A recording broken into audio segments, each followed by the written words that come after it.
महाराज बलि, वीरवर अर्जुन, ज्ञानवान उद्धव, भक्त प्रहलाद और नरसिंह रूप भगवान श्री हरि, आ जाओ, आके हमारे हृदय रूपी सिंहासन पे विराजमान हो जाओ।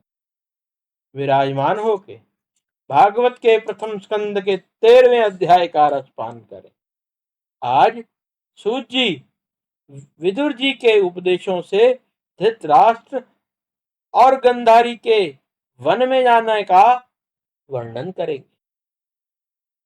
सूत जी कहते हैं, विदुर जी तीर्थ यात्रा में महर्षि मैत्रेय से आत्मा का ज्ञान प्राप्त करके हस्तिनापुर लौट आए। उन्हें जो कुछ जानने की इच्छा थी वह पूर्ण हो गई। विदुर जी ने मैत्रेय ऋषि से जितने प्रश्न किए थे उनका उत्तर सुनने के पहले ही श्री कृष्ण में अनन्य भक्ति हो जाने के कारण उत्तर सुनने से उपराम हो गए। शौनक जी अपने चाचा विदुर जी को आया देख धर्मराज युधिष्ठिर, उनके चारों भाई धृतराष्ट्र, युयुत्सु, संजय, कृपाचार्य, कुंती, गंधारी, द्रौपदी, सुभद्रा, उत्तरा, कृपि तथा पांडव परिवार के अन्य नर नारी और अन्य पुत्रों सहित दूसरी स्त्रियां सब के सब बड़ी प्रसन्नता से मानो मृत शरीर में प्राण आ गया, ऐसा अनुभव करते हुए उनकी अगवानी के लिए सामने गए।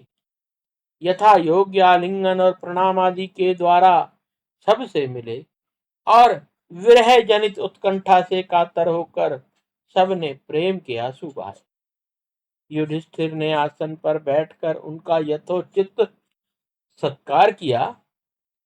जब वे भोजन एवं विश्राम करके सुखपूर्वक आसन पर बैठे थे, तब युधिष्ठिर ने विनय से सिर झुकाकर सबके सामने उनसे कहा। युधिष्ठिर ने कहा, चाचा जी, जैसे पक्षी अपने अंडों को पंखों की छाया के नीचे रखकर उन्हें सेते और बढ़ाते हैं, वैसे ही आपने अत्यंत वात्सल्य से अपने कर कमलों की छत्र छाया में हम लोगों को पाला पोसा।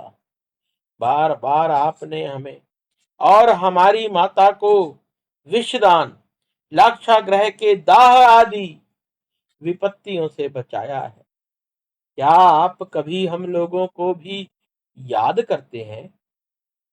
अब आपने पृथ्वी पर विचरण करते समय किस वृत्ति से जीवन निर्वाह किया? आपने पृथ्वी तल पर किन किन तीर्थों और मुख्य क्षेत्रों का सेवन किया? प्रभु,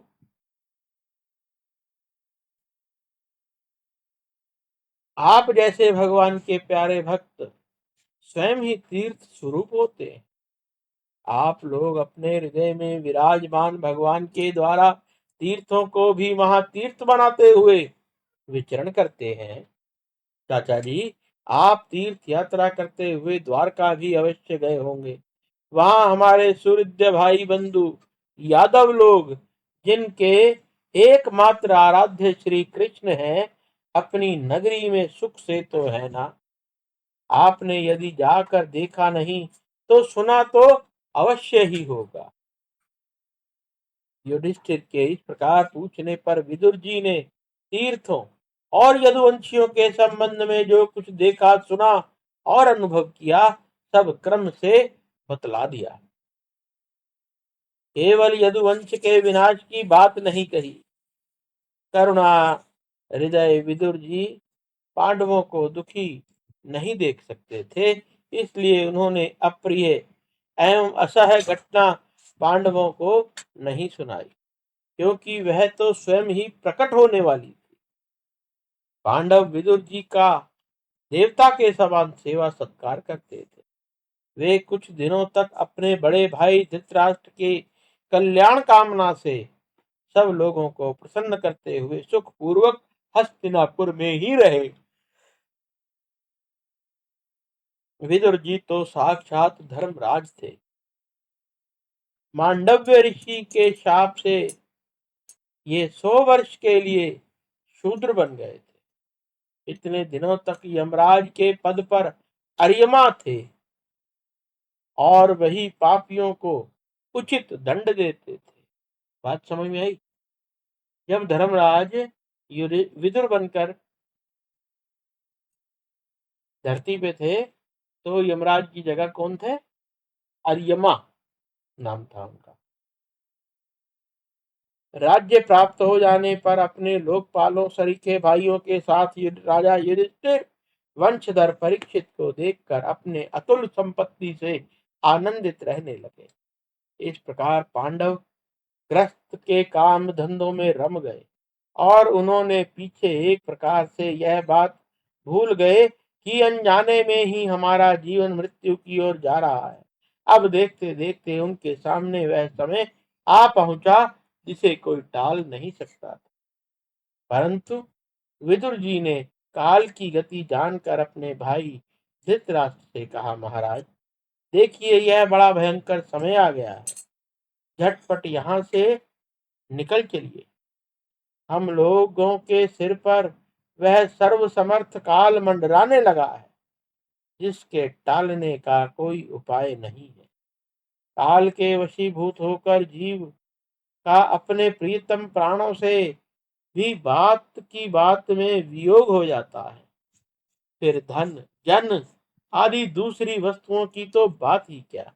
आपके चाचा ताऊ भाई सगे संबंधी और पुत्र सभी मारे गए। आपकी उम्र भी ढल चुकी है, शरीर बुढ़ापे का शिकार हो गया, आप पराए घर में पड़े हुए हैं। इस प्राणी को जीवित रहने की कितनी प्रबल इच्छा होती है। इसके कारण तो आप भीम का दिया हुआ टुकड़ा खाकर कुत्ते सा जीवन बिता रहे हैं।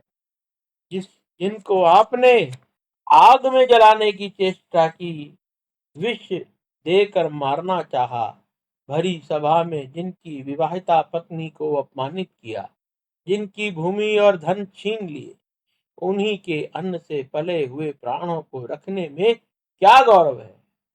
आपके अज्ञान की हद हो गई है कि अब भी आप जीना चाहते हैं, परंतु आपके चाहने से क्या होगा। पुराने वस्त्र की तरह बुढ़ापे से गला हुआ आपका शरीर आपके ना चाहने पर भी क्षीण हुआ जा रहा है। अब इस शरीर से आपका कोई स्वार्थ सधने वाला नहीं, इसमें फंसिए मत। इसकी ममता का बंधन काट डालिए। जो संसार के संबंधियों से अलग रहकर उनके अनजान में अपने शरीर को त्याग करता है, वही धीर कहा गया है। चाहे अपनी समझ हो या दूसरे के समझाने से, जो इस संसार के दुख रूप समझकर इससे विरक्त हो जाता है और अपने अंतःकरण को वश में कर लेता है, भगवान को और अपने हृदय में भगवान को धारण कर संन्यास के लिए घर से निकल पड़ता है, वही उत्तम मनुष्य है। इसके आगे जो समय आने वाला है वह प्राय मनुष्यों के गुणों को घटाने वाला होगा।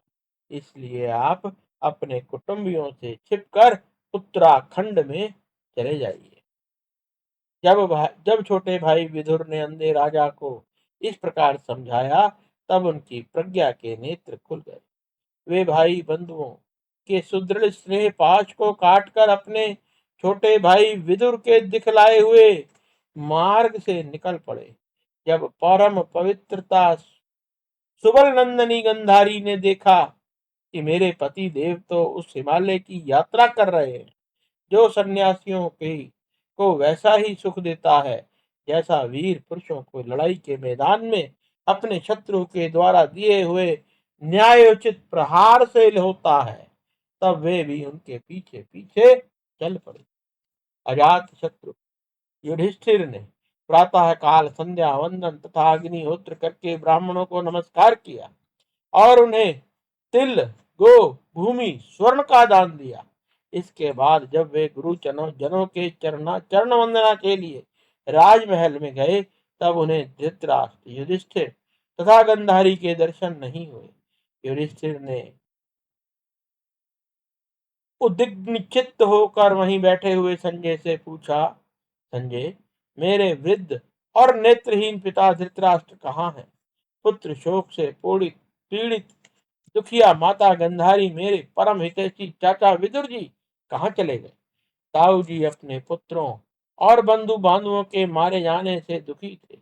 मैं बड़ा मंद बुद्धि हूँ, कहीं मुझसे अपराध की आशंका करके वे माता गंधारी सहित गंगा जी में तो नहीं कूद पड़े। जब हमारे पिता पांडु की मृत्यु हो गई थी, हम लोग नन्हे नन्हे बच्चे थे, तब इन्हीं दोनों चाचाओं ने बड़े बड़े दुख से हमें बचाया। वे हम पर बड़ा ही प्रेम रखते थे। वे यहाँ से चले गए। सूर्य जी कहते हैं, संजय ने अपने स्वामी धृतराष्ट्र को ना पाकर और स्नेह की विकलता से अत्यंत पीड़ित और विरह आतुर हो रहे थे। वे युधिष्ठिर को कुछ उत्तर ना दे सके। फिर धीरे धीरे बुद्धि के द्वारा उन्होंने अपने चित्त को स्थिर किया, हाथों से आंखों के आंसू पोंछे और अपने स्वामी धृतराष्ट्र के चरणों का स्मरण करते हुए युधिष्ठिर से कहा।